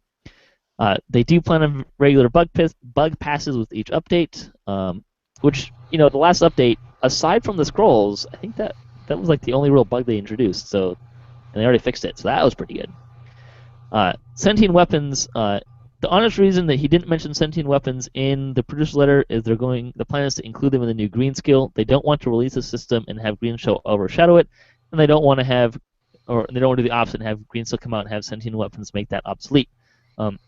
They have been unhappy with their designs to include sentient weapon with green steel because, as most players know, green steel was an awesome system. Because that design is still very much in the air, they didn't want to include sentient weapons in the letter. So they may... Looks like they're only going to do one, and it's going to be green steel, and sentient weapon stuff might be involved in that. Don't know. Their current plan is to redo Veil quests and keep the raid mechanics mostly intact with a new encounter at the end. Some of the Veil quests really need to be revamped, which we kind of were talking about a little bit earlier. This comment confused me. Why do the heroic quests need to be revamped? What's the problem with them? I think some people don't like Cold Chamber. The jumping verticality aspect of it can be really challenging for a lot of folks. It's just really a long, droning quest. The jumping used to be a problem, but they fixed all that. They made the platforms much wider and put in the air jets, and it's not that so much anymore. I just think it's so long and droning. Well, my thoughts on it is they're probably going to do something like they did with Giant Hold. People didn't like Crucible, so all of a sudden it was no longer a flagger. That's the kind of thing that I'm going to see here, I think. Yeah, maybe. I think you might see Running with the Devils get toned down a bit. We kind of touched on it earlier, but the steering light is almost ridiculously overpowered in how much they can cast it and how much damage it does. If they can't handle it, don't run it on Elite. Yep. There's that. Let's see. Someone commented on Mimics acid damage galore. The Mimics that are part of the Hunt event that's coming are not fully mature, hard-hitting Mimics you're probably thinking of. And I also wanted to point out the Mimic damage is a dot effect. If you kind of keep a distance for a little bit, it goes away all at once, so you can reduce some damage that way. What about adding better network hardware, better servers? They are currently discussing options to move the data center and update the hardware, but they have no firm plans to announce at this time. We'd like better servers would be nice. Or maybe more hamsters, we don't know. Can someone please be assigned to adding new relevant recipes to Cannith Crafting? They'd like to revamp Cannith Crafting and have it extended into some higher levels. They've discussed doing so. However, the schedule is fairly aggressive, and if something needs to be cut, that's going to be it. For that reason, they didn't include it. Regarding lag, so they're currently looking at a specific case of lag caused by stacking server instances and are working on a fix, but they don't have a date for that. And this next part I thought was kind of interesting because this is the first time they've really addressed this. There's also another type of lag players are seeing, the lag spike. It isn't lag as you imagine it. It's often a server process encountering a content bug and trying to restart out from under players. The server tries to save the instance by moving the instance and all players to another server process. When that happens, all the players see a longish spike as their characters are shuffled from process to process. This is what I've been telling people all along. Some characters fail to move and get DC'd. They're actively pursuing the most frequent cause of these process issues and hope to close off at least some of them in the next patch. And that will continue to work until they have nailed down any frequent crashes. Please, yes. Please, yes. Please, yes. Please, yes. I wonder why it's so much worse now. I don't know. That was kind of the thing. It's definitely gotten worse and worse and worse over the number of years. I mean, I remember the first 5 or 6 years, never had this problem. And it wasn't really until Caught in the Web came out that it really started being a problem. And now I think it's worse in the last 6 to 8 weeks even. Oh yeah, absolutely. Yeah, it's definitely a large spike in the lag since last 6-8 weeks. I think Geoff knows the answer to this question. Unhappy code. That's it. They also mentioned that lag will be an ongoing development process because there's no silver bullet. There's lots of things, but Geoff, can't you just swing by Turbine HQ and fix this for us? Yeah, come on, Geoff. This is all your fault. We're a clown suit to make all the code happy. I don't think a clown suit actually makes people happy, but nice thought. Yeah, no clowns, please. Let's see. He talked about some stuff they've already, or mentioned that they have done some stuff to close exploit holes and can hope to continue doing so. Other stuff coming in Update 25. They have other balance plans also throughout the year. They still need a range pass and are looking for stuff that I'll comment on later because there's another kind of more explicit post on that. To clarify it for Epic Shavrath, they expect that to be all new content, which will be a lot of fun. Woohoo! The Warlock class, isn't that basically Pale Master? They envision the Warlock class concentrating mostly on its Eldritch Blast ability and ways to manipulate that Arcane Blast in various ways. While the Warlock does have spell abilities, they are closer to a ranged character than a traditional caster, which could be kind of interesting. Don't we already have that, and it's called an Artificer? Or a Sharati. Anybody in the Sharati tree? I can tell you what Warlock's going to be, at least for me. It's called a past life. I'm excited. Hopefully they don't screw up the past life. There's a way to do this past life so that everybody will want it. Yeah, you can do that for all of them too. But I'll at least have to have it on at least 4 tunes. if you're gonna Make keep it something everybody's going to want, and that way they won't complain as much about having to redo their completionists. let's see. There's a question about introducing tieflings, and the comment was, the reply was modifying all helmets in the game for horns and modifying animations to add tail turns out to be really, really costly in time and art. Someone was concerned about getting another collectible or ingredient, specifically the mysterious fragments. They stack really high, so you should only need 1 slot, which I don't have very many. I don't know if you guys have collected enough to do that. I think I've got about 400 of them total. And That's enough to buy a heal scroll. oh yeah, I mean I got them set aside for my water breathing pots, though. Let me tell you. Oh yeah, good. The mimic hunt is one of the fun things they have planned for the anniversary, and he believes the Maybar items are still planned as rewards for the mimic hunt. And they will have an entirely new festival around Halloween time, which would also include appropriately themed items. So yeehaw. Are we losing the Midwinter Festival? Please say no. I don't think so. I actually You're like talking that about- one. You're talking about the Recia Ice Games? That's coming. No, I'm talking about the ice skating race in Evening Star. Yeah. No, that's supposed to be coming out soon. Okay, good. It was supposed to be out after. Usually it comes out in February. It's kind of a Okay. February thing.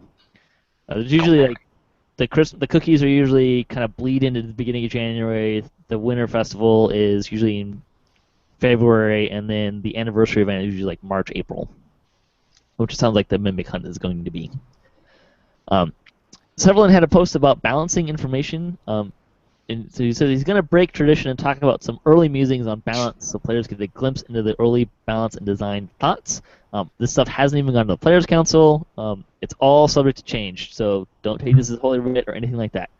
It's not to be construed as a promise or a definite plan. This is just early musings.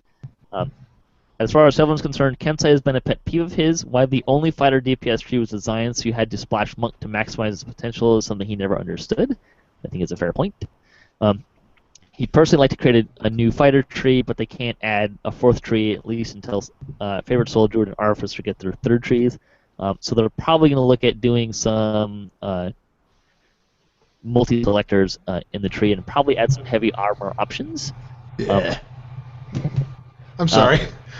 They feel that Rogue probably needs attention more than Fighter, and Melee Rangers could use a bump in mitigation.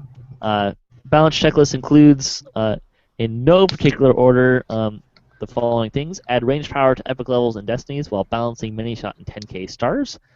Basically, they want to keep. So you've got like the top tier range builds, and then they want to bring everyone else up without moving where the high bar is. So that if they just add range power, then that could cause problems with mini shot increasing and stuff like that. Let's face it, Fury Shot archers they could really rack out some DPS. They want to do a rogue pass. He feels mechanic is particularly bad. I don't know if I know anyone in mechanic tree, to be honest. I'm sure there's a few people because they like crossbows with rogues. They want a new favorite soul tree. They want a new druid tree, and fix many of the issues with druid forms. I'm hoping that means bears will be more popular. The fighter pass, Kensei needs some non-monk options. It's still up in the air, but Kensei changes would probably involve multi-choice selectors alongside existing things. Rangers could use some tweaks, particularly with mitigation. Artificer pass, while range power changes should really help, rune arms have fallen behind. They need better scaling at epic levels. Neither the damage nor DC scale well. And then, kind of an interesting note here: they understand Divine Grace creates a bad situation where characters without it have a hard time competing with Paladin splashes when building for good saves. They don't want to nerf the saves of the top builds, so they're looking into adding a bonus type to the Divine Grace saving throw bonus and creating some saving throw items with the same type In other words, players without Divine Grace will be able to make up some of the difference through itemization. Yes, this means they're not going to nerf Divine Grace anymore. At least that's the plan. And again, that's all kind of musings and may or may not come across as that. You guys want to throw any thoughts on all that in there while I take a drink?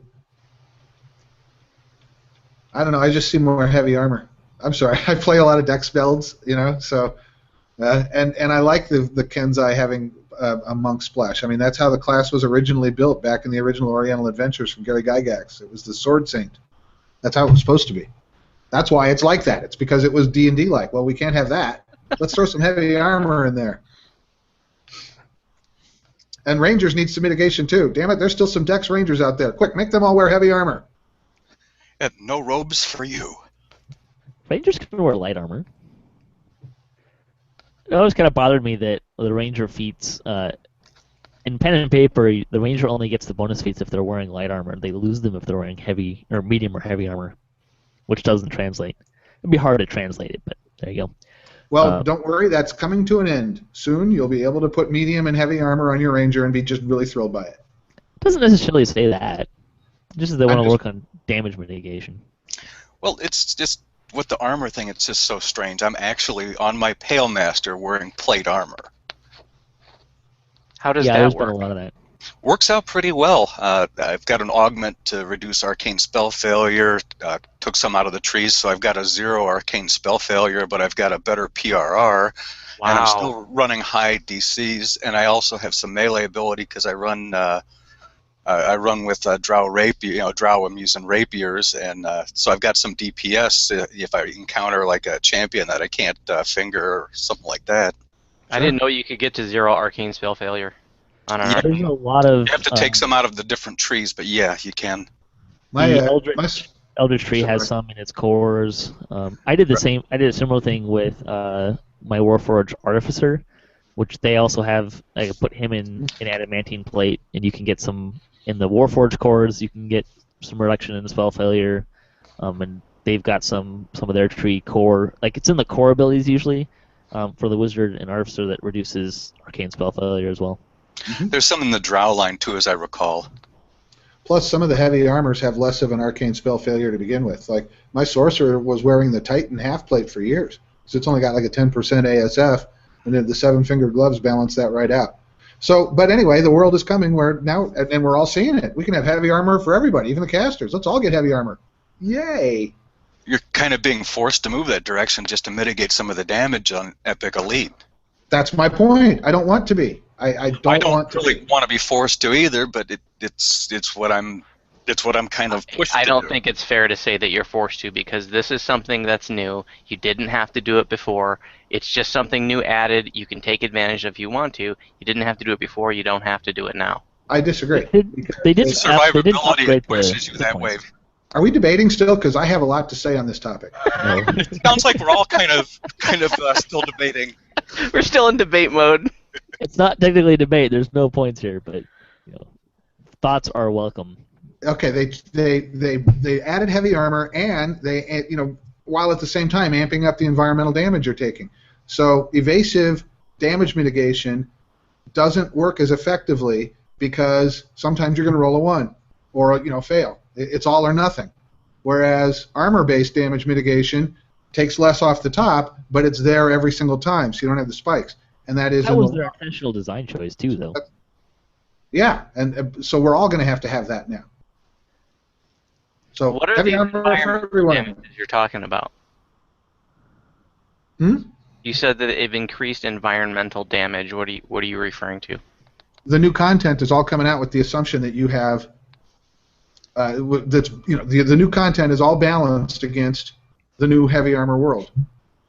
What new content? Or stuff that's already out or stuff that's coming out? I'm talking about everything in Update 24, and I perhaps Update 23, but I'd have to put some thought into that before I say it emphatically. But I'm certain that everything in Update 24 is balanced against people with high MRR, high PRR. And okay, evasive tanks ruled the world for 9 years. I guess it's time to step back and let the other guys have a shot at it, huh? Okay. I don't know that I'd necessarily agree or disagree with some of that. Go either way. Evasion tanks were one way to go before. They're like the only Yeah, way to if- go before. That was the problem. Right. And I agree that was the problem. It was a problem. I just think that the pendulum is moved a little far. Well, in You don't fairness, think that high AC tanks were worthwhile before? In many quests, but in others you didn't have a choice. I mean, really? Don't you agree? I don't know. I saw some pretty effective high AC tanks back in the day. Same here. I had a guildie who had an exploiter ranger who used to tank Horo. Sure, but that's old school stuff. I'm talking about like trying to tank, taking a Storm Reaver boom or something. I mean, the game went into a. I know I'm not the only one who feels this way. Why am I the only one on this side of the debate when we're not even in debate? I don't know. I think that the thing we talk about D&D, there's always, even in pen and paper, there's always been kind of this weird disconnect with tanks versus the last pen and paper group I was DMing. There was one guy that carried around heavy armor and a tower shield. Then you had the caster, and anything that I could throw at the party that could hit the tank guy was pretty much going to guarantee one hit the wizard if he hit him. Now the wizard had some tricks up his sleeve to avoid that from happening, but so I don't necessarily agree with the idea that you're forced to do it because you can change your playstyle a little bit. I've been running around on my caster with robes on, and yeah, he gets popped in the head a couple times a night, but I wouldn't say that. I think it says more about playstyling, and it's usually when I get cocky and run in and drop an energy burst in a mob with like 3 or 4 champions, and one of them actually managed to hit me and clocks me on the head. So I don't think that heavy armor is the end-all, be-all. However, players are certainly taking advantage, particularly on caster builds, of the idea of wearing heavy armor and reducing the spell failure. So I think it's valid in both directions. At the same time, I certainly, as soon as the heavy armor changes came out, I put my cleric in heavy armor for the first time in like ever. He can't jump worth a darn anymore, but he carries heavy armor and tower shield now. Wait, That would indicate a cleric could. Yeah. If he didn't have armor on, he was actually decently okay at jumping. Now he has, and I've since abandoned the tactic of jumping in the water and mark of death, but he had a particular problem of jumping back up to the platform if he was in the water. Well, that's why you ask for that jump just right before you go flopping in. See, my problem was... It gets dispelled. Back to the cookies. Back to the cookies. Cookies are great for that, absolutely. My problem was, for some reason, I had a penchant for getting disjuncted mid-air jumping into the water. So I'm like I'd lose the jump buff, or even take out my gear. But I had a lot of bad luck with it. But Don't worry, I've always got a res scroll with your name on it, Patrick. I've gotten a lot better at surviving in Mark of Death. Thank you. So I want to move on to some of the other news here. Some good thoughts on that as well. I don't think that's going to be a constant challenge. Defense in DDO in Dungeons & Dragons is always a constant give and take thing. So that's kind of where I landed. Someone's going to be powerful and someone's not. It's just always the way it's be. There was a question about why not just reducing mob hit points, and several kind of responded they would leave a handful of builds open for performing, and they kind of want to bring the lower performing builds up closer to the higher performing DPS builds. But some things that I thought was really interesting in this, said that they would lose the opportunity to create DPS statistic. They could use to scale abilities with gear epic levels, so they remained relevant to endgame. That groundwork is extremely important for Kenneth crafting changes and the new green steel for level 30, which I thought was kind of intriguing in there. He also said that he's sorry if he's not articulating the bigger plan to you effectively, but these changes are all leading to the updates for the coming years, plural, which seems to indicate that they have a farther thought out plan than maybe you might think that they do. There's probably a lot of changes and stuff, but they are thinking in terms of years, which I find encouraging. Hell yeah. Regarding hirelings, they're working on a few hireling changes, but the time to code them means they couldn't make it in for the patch. What they're looking at is when you tell them to stay put, they won't move from that spot until you toggle off that command. They will try to defend themselves, heal themselves, or even heal you, so long as it doesn't require moving. And then the hireling teleports to you. The teleport function goes on a cooldown, but other abilities do not. And they're looking into making champion buffs simply not work on hirelings, so probably a good choice.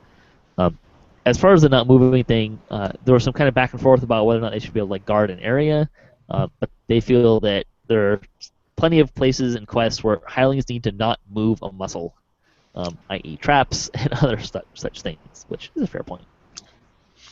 There's a better way to handle the hireling situation. If you right-click on their icon and click the dismiss button, perfect option. Yep. That Lose is, the hirelings, people. It's making you a lazy player. hirelings can be useful. I've used them. They can be I useful. love the hirelings. Okay, one has a D door, Okay. so when you're a melee, you don't you don't have to use scrolls. I mean, and I think a couple of them have DV, and I think that's about all I can really say they have going for them. They can pull levers. Sometimes actually healing is nice in heroic levels. Anyways, we're going to move on. I'm going to try and cruise through some of this. We're getting along here. Update 24, patch 1. I knew this was going to be a long show anyways. Of course, it never feels happen. Like I have a big topic to talk about, and it's like we get release notes and a whole bunch of dev talk and all this stuff. It's all, yeah. Anyways, I'm not going to read all the release notes. We'll link to them in the show notes. But Mysterious Remnants. Monster Champions are dropping Mysterious Remnants. We've kind of alluded to this before. My personal thoughts, and you guys can share some as well. I was really disappointed by the reward list. I thought the cosmetic pet was fine, but haste potions, rage potions. There are some stat potions that last for, I think it's like an hour. And stack. And stack. I don't think they stack with the lasting ability potions that are already in the store. That's the only thing they do not stack with, though. And there was a comment by one of the devs saying that it was kind of intended that you would essentially gain enough to, over the time of that pot, to buy a new one, was kind of the intent.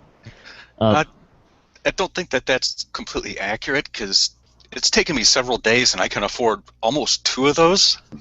Well, I think that's part of the next point is, and this is where I kind of feel like they dropped the ball a little bit. The remnants can only appear if the difficulty modified quest level is equal to the player character's level that killed the champion. So there's a level thing in there which is fine for heroic, because I think it kind of follows the bravery streak kind of theory, but it completely breaks down in epic, which is why I think you're having problems on it. So I think they really need to revisit that for epic levels. Also, it's really annoying. Like, they're essentially small tea bags, but they're really hard to see. So a lot of people said, why don't they just automatically drop? Which I'm like, yes, please. We did that for scrolls. We did that for fragments. They're still tea bags for collectibles, but those are like, the tea bags are like big and you can see them. The remnant things are like dinky little discs that are smaller than the crown. So they're really hard to see, and I don't like that. You know, one of the problems is the crown persists, too, so it's hard to, when the crown is sitting there on the ground because it's persisting on a dead mob, it almost looks right like now that's helpful, the because I go over there in backspace next to the crown when it's dead to see if there's anything there. I only realized that they drop on the ground like yesterday. I've been getting a bunch out of chests, but I didn't know they were on the ground, too. I never saw one. So I saw one yesterday. I've gotten up to 34 of them out of one on the ground. I mean, I've yet to get more than 10. Hunt and I were in the same group, and everyone was shouting out the numbers that they got, and I'm just like 1, 2, 5, 9. Ooh, 9! And everyone's like, I got 30! I'm like, screw you. It is weird, because we did like one run through Haunted Halls, and I got 80, and my gamer girl got 120. And we all looted the same chests. It's not like I missed chests. I've never gotten that many from a quest. That's an awful lot. That's pretty good. I never got that many. Well, we had a particular. Well, see, now that's because all those orange name guys with crowns, if you kill them all, they drop. I mean, a lot of them drop a chest. You had like 30 chests in one run, right? I think we lost track at 30. I think it was probably actually over 40. So it turns out, I mean, like the Juju zombies. Man, that's Chestapalooza right there. Because do you guys know how those work?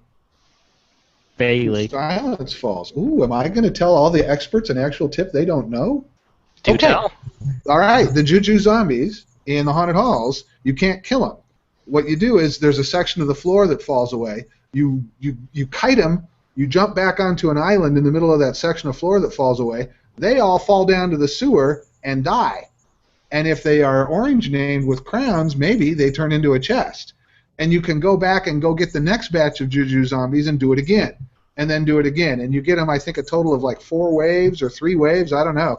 But by the time it's all done, you got 24 Juju zombies, each one of which had a pretty good chance to be a champion, each one of which had a pretty good chance to drop a chest. So we got, I think the most we've ever gotten out of that is 11 chests without having to swing a sword.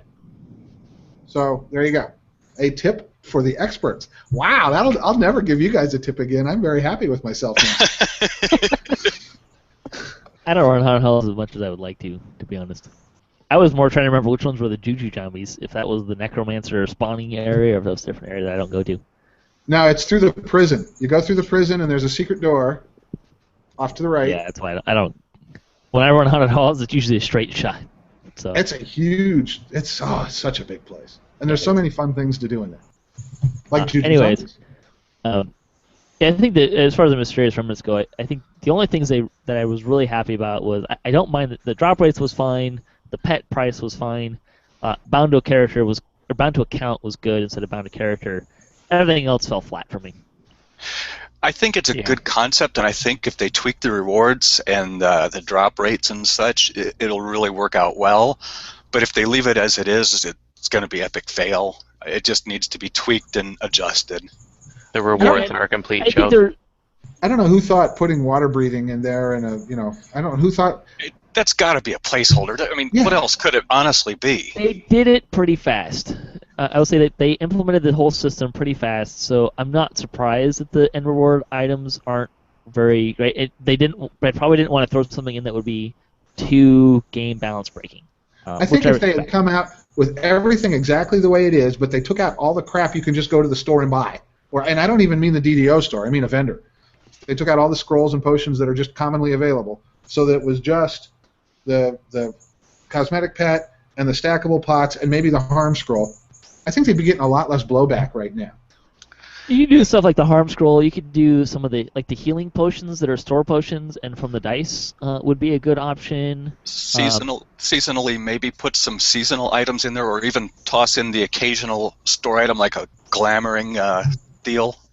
Yeah, mirrors of glamoring. Not XP all the time. Slayer boosts. Yeah, I mean, there's a lot of little things from the store that you could throw in there. But that does kind of go against their bottom line, so I don't know. You could. That's why I said seasonal, occasional.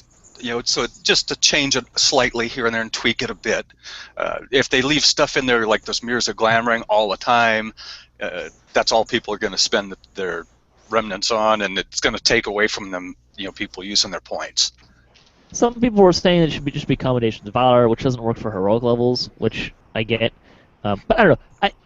The way it stands now, I was very unimpressed. But I'm withholding judgment a little bit to see what the next round brings. That's my stance. Greater Rage, which is the Barbarian level 11 ability. So when you get that, you get plus 10 physical resistance rating when wearing medium armor, and plus 10 melee power while Rage is actually active. Ballistas fired by monsters, such as Epic Storm the Beaches, now wait longer to fire when their target emerges from behind cover, and shots should also no longer hit enemies through cover. I still suspect I will get totally destroyed in that quest. The lasting ability score potions, which we were kind of alluding to with the Mysterious Remnants, have a 1 hour duration that pause in public areas. So they used to be 10 minutes, now they're an hour, which is good. Mm-hmm. They made a whole bunch of changes to Barbarian enhancements, which we kind of covered before, as well as the positive energy shield from Radiant Servant now properly applying healing amplification, as well as Exalted Angel's Purity Essence giving the correct healing amplification. There was a bug with single weapon fighting that was giving too much bonus damage based on the ability score. That's been reduced. Monster Champions no longer spawn in quests below level 5. Which I think is a good change. Yeah. That's going to help new players a lot, or even just regular players in those low levels they're tiering. The note here is so that includes the hard elite bonus on it. So if the quest level is normally level 3, if you're running on an elite, you would get champions because it would now be level 5. So just be aware of that. The chance for epic monsters to ignore ability score damage has been reduced from 90% to 33% on hard and 50% on epic elite. Chance remains at 0% for casual and normal. And the amount of hit point buffs for monster champs has been reduced for most levels. They fixed the people skill stuff in Mask of Deception. Temple of Deathworm. A year after this came out, we're still getting these notes on increasing performances. Let's maybe keep that in mind for the next raid. Monsters now properly stop spawning and despawn on the first floor when they are supposed to, i.e. everybody leaves and I think everyone has to be out of there and someone has to make it to the second floor outside. Bone Guardian minions now disappear at the end of the fight. Monsters in red light, green light, and the trap rooms now properly disappear when their floor has been completed. An unused AI for skeleton and shadow minions has been disabled. Hopefully that will be better performance. And lines of supply, monsters that have previously been set not to patrol outside the area of interest are now able to do so. And there's a change, presumably for an exploit thing. Automatically consumable items are now automatically consumed when obtained from buyback. That's a neat trick. I'm not even going to ask. I don't want to know. Yeah. Heroic 3-Barrel Cove Saga is... this is a bug. The 3-Barrel Heroic Cove Saga is repeatable every 4 days instead of every 3. They'll probably fix that later. Bonus days. Through today, you can get double combinations of Valor from double daily dice XP. Get the right one out of my mouth. Sales through January 22nd. You can get 20% off of augments, jeweler's kits, mirrors of glamoring, cosmetic armors, cosmetic hats, helms, headwear, +6 stat tomes, and +5 skill tomes, including UMD. Yeehaw. Nice. Yeah. Not only the 6 stat tomes and the 5 skill tomes are a limited time offer, but they're also on sale while they're out, which is pretty slick. Mm-hmm. The free for the week is Omni Spell Dust times 50, cast 16, 1 per account. I'm really flying through some of this stuff. The DDO Chronicle, I did not write down the number. I think it's 126. I don't know. The Chronicle for this week. Axel 15810 put out several videos that provide information to new DDO players. I apologize if I'm becoming less enunciating as I am trying to speed read and talk. The DDO forum community is playing a game of changing a single letter and making a new quest, which we referenced earlier on the forums. Mickey's Delirium looks at the Mask of Deception in a post. Events. High Lords of Muck here with Voodu. We're hosting an epic Chronoscope teaching raid yesterday. How'd that go? Went well, and there's going to be more teaching raids for new players pretty much most Saturdays from here through the winter and spring on Sarlona. Yeah, I checked he posts in the Sarlona forums if you want to keep track of that. You're on Sarlona. Shardapalooza was on Orion yesterday, and Bonnie has posted that as well, I believe. The guild for the week victors are a Galanda-based guild, 78, with a large airship and nice buffs. They're working as a team and welcome both veterans and new players. The comment for the week, and we're not going to go around the table because we're going long in the tooth here. What is the name of the Evening Star's greatest band? Was the comment. If you guys want to think about that and throw it out later, go for it. Fansite news. There's a lot of stuff going on in Fansite World. This is great. DDO players had episode 15. Damsel of DDO had episode 6 with Bonnie Bew as a special guest.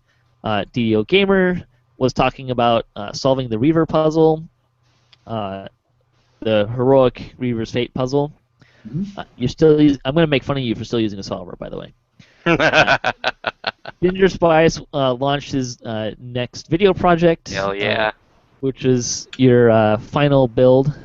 Yeah, it's a TR guide to my pure druid caster healer tankish build, and so I'm documenting my journey from level 1 all the way to 28, doing some of the toughest bosses in the game, showing every step of the way what the enhancements, gearing, and spell sets, so on look like for every level.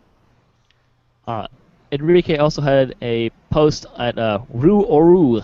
I have no idea what that means, to be honest. I think it's an NPC with a fun name. Ru! Yeah. I don't know I'm trying to remember where they are. Anyways, some other stuff that wasn't in the Chronicle. well, it was, or I put it somewhere else. There was the weekly Wednesday video this week that talked about the mysterious Fraggies. They did Mask of Deception and looked at update 24.1. The Winter Fling went to Wizard King and I think a DQ1. There was also a new Cocktail Hour episode that came out this morning, 78. Oh, nice. And a huge shout out to DDO Central, who was interviewed on Angelic Doctor Games. If you haven't checked out DDO Central, you should check that out. As noted in the interview, he started that blog or that web page. It's kind of a blog, kind of a web page that kind of tries to condense all of what's going on in DDO, at least from the community standpoint, and put it kind of in one place. Apparently, in 4 months, he is up to something like over 1,000 email subscribers and 1,500 followers on Twitter. Cool. So go, nicely done, sir. And we're trying to figure out how we can post DDOcast over there in an effective manner as well, and trying to figure out some of that stuff as well. So that's the news. Some lightning post mail that I wanted to kind of cruise through. Chad wrote that he likes multiclassing a lot. So a couple things that got missed from our episode last week, which is very easy to do, an expansive subject. With a single level of fighter, you also have access to a very cheap haste boost from the Kensai tree, which is true. Rangers, a Ranger Splash brings a lot to the table, some of which was mentioned. 6 Ranger allows any tune to base as a ranged character should they wish. It gives, as feats, 2-weapon fighting, improved 2-weapon fighting, many shot, rapid fire, and archer stance for precise shot, or from precise shot. The real beauty is these feats had prerequisites, but if these are auto grants, so you don't have to meet the requirements. 9 Ranger does also give evasion. He may not splash into Druid much, but Druid splashes into martial classes just fine. It's a nice source of heroic healing and comes equipped with a blue bar for your epic rejuve. Let's see. Day News also posted some stuff. Let's see. Warlocks are going to have. He said warlocks will be handled carefully in order to make them sufficiently unique, which I think is a good point as well. I'm just going to kind of cruise through and see if there's anything else. I said a Bard Splash could be interesting. Swashbuckling Wizards, for example, which I think is kind of a popular thrower build, actually. It's a nice combination of Blue Bar, UMD, and Class Skill and Fascinate. Let's see. Cleric Splash, this is a good point. The main reason to go Cleric over Favored Soul is that Clerics get heavy armor proficiency while Favored Souls don't, which is a good point as well. And then Radiant. Never mind. We don't need a debate now. We're way too late in the show. Beethoven also posted on YouTube and had a nice long, little bit of a rant, but had some good information about Warlocks. One of the things that I'll point out is he basically pointed out that the 4th edition version of Warlock is lousy, which is everything that I was basing my duck on, because that's the only thing I've ever read on Warlock is in the 4th edition Player's Handbook. So, which kind of reads more like a sorcerer, because they don't have a sorcerer in 4th edition as the base in the base classes, but they have Warlock. So, hopefully Warlock will be fun. Closing out the show, do you guys want to plug anything for what you guys got going on? Really quick. Fresh new content on DDO Gamer every weekday. That's all I got. You've already plugged my stuff, but I'm over 100 channels now on my DDO YouTube channel. Lots of really good, helpful information there. Lots of good stuff about caster druids, and a lot of tutorials. All my videos are narrated. It's not just watch me do a quest. I actually do a lot of walkthroughs and I go over like lots of tips and things. There you go. So thanks, guys, for joining me on the cast today, and thanks for Haunt for being a first-timer and hanging in there. Really appreciate it. Yeah, it's good being here. Thank you. Yeah. Thanks to everyone for listening to the show, and thanks to the other cast contributors we have. Appreciate all those guys a lot. If you'd like to contribute to the cast, send me an email. We'll get you on the show and see if we can work something out. Someone contacting the forums, don't contact me on the forums for that, because I check that like once a week. Just fair warning. Thanks to Turbine for making DDO, and thanks to Wizards for D&D and letting them do that, and thanks to Cyberbears for hosting the podcast. You can hit us up at DDOcast.com for show notes, our calendar, previous shows, swag, and other fun stuff.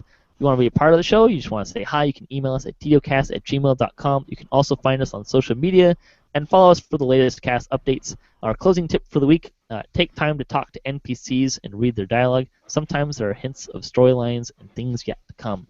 Very good tip, particularly if you like role-playing. And if you're wondering, I didn't do a survey question for the week because at least half of the questions that we debated were from listeners as well. So, yeah, most of them were listeners. So with that, thanks for listening. Until next time, may all your attack rolls be crits, all your chests level appropriate, have fun, and don't forget to collect those mysterious remnants for a future prize.